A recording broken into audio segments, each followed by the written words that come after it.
మిత్రులారా, ఈరోజు అనగా 16/5/2026న మన డాక్టర్ గూడూరు సీతమహాలక్ష్మి గారు Savitribai Phule educational charitable trust chairperson మరియు all India body and organ donors association founder శరీర అవయవదాన అవగాహన కోసం కార్యకర్తలందరినీ సెంట్రల్ లైబ్రరీ ద్వారకానగర్లో సమావేశపరిచి కార్యక్రమాలను విస్తృతం చేయాలని ఫౌండర్ గూడూరు సీతమహాలక్ష్మి గారు అన్నారు. ఆ సభకు విచ్చేసిన సభ్యులందరికీ హృదయపూర్వక అభినందనలు తెలిపారు. సుమారు 100 మందికి పైగా పాల్గొన్న ఆ సభలో ప్రతి ఒక్కరూ సమాజ సేవ కోసం తపించే నిస్వార్థ సంఘ సేవకులే, సేవా తత్పరులే, అందరూ సేవామూర్తులే. తమ తమ సేవలను విస్తృతం చేయాలని, శరీర అవయవదాన ప్రాముఖ్యతను ప్రజల్లోకి తీసుకువెళ్లాలని, ఈ మహోన్నత సేవ కోసం అందరూ ముందుకు రావాలని గూడూరు సీతామహాలక్ష్మి గారు మరీ కోరారు. అంకిత భావం, సేవా దృక్పథం, సమిష్టి కృషి వలన సమాజ అభివృద్ధే కాక భవిష్యత్తులో కలిగే లాభాలను, దేశ ప్రగతిలో శరీర అవయవదాన ప్రాముఖ్యతను అది ఒక భాగమేనని ప్రజలకు తెలియపరచాలని కోరారు. ఇలాంటి దానాల వలన వైద్య రంగంలో ఎంతో క్రియాశీలకమైన మార్పులు చోటు చేసుకుంటాయని, అలాగే ప్రజల జీవితకాలాన్ని పెంచగలిగే ఒక గొప్ప అవకాశం ఈ శరీర అవయవదానం అని ఆమె చెప్పారు. అలాగే అవయవదానం, శరీరదానం ఎక్కువ శాతం మధ్యతరగతి పేదవాళ్ళే దానం చేస్తున్నారని, ప్రతి ఒక్కరూ ముందుకు రావాలని, ఇది అందరికీ ఉపయోగపడే కార్యక్రమం కాబట్టి అందరూ ఆలోచించి ఈ సమాజ సేవ కోసం, దేశ ప్రగతి కోసం శరీర అవయవదానం ఎంత ముఖ్యమో ప్రతి ఒక్కరూ తెలుసుకోవాల్సిన ఆవశ్యకత ఉందని ఆమె గట్టిగా చెప్పారు. అందుకోసం ప్రభుత్వం ఎంకరేజ్మెంట్ ఉండాలని, ఎవరైతే శరీరదానం, అవయవదానం చేస్తారో వారికి ప్రభుత్వం కొన్ని రాయితీలు కల్పించాలని ఆమె కోరారు. సభ చాలా అద్భుతంగా జరిగింది. ఆ కార్యక్రమాన్ని మీరు కూడా చూడండి.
డాక్టర్ సివి శ్రీనివాస్ గారు, వాళ్ళ అబ్బాయి కూడా భారతీయ కృష్ణ ఆర్గనైజిస్తారు.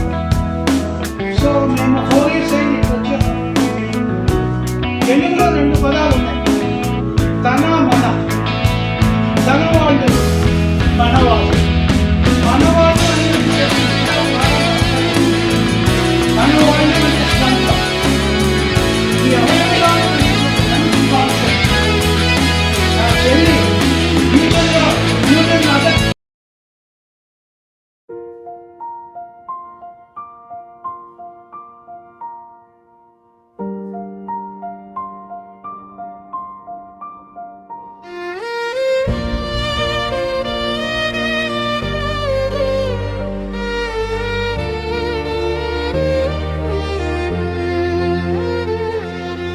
మరణం అనేది ముగింపు కాదు, మానవత్వం మొదలయ్యే క్షణం. దేహం దానం చేయండి, ప్రాణాలు వెలిగించండి. చివరి శ్వాస తర్వాత కూడా ప్రేమను పంచండి. నీ